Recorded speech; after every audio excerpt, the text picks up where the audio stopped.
दुहाई। कछुक दिवस जननी धरुधीरा कपई सहित आई है रघुवीरा। नीचल नारी तो ही नहीं गई है कुरकुर नारी रास जस गई है।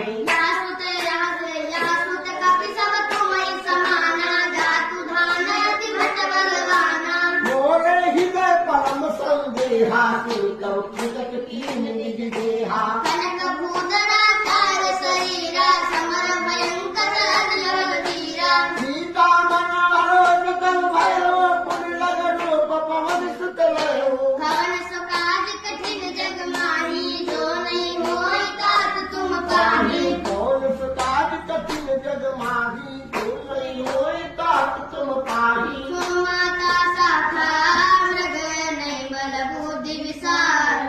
रूप ताप के गरुड़ खाई परम लघु ज्ञान। भवन सुकाज कठिन जग माही जो नहीं होई तात तुम पाही। कौन सुकाज कठिन जग माही जो नहीं होई तात तुम पाही। मन संतोष सुनत कपि वाणी भगति प्रताप तेज बल सानी।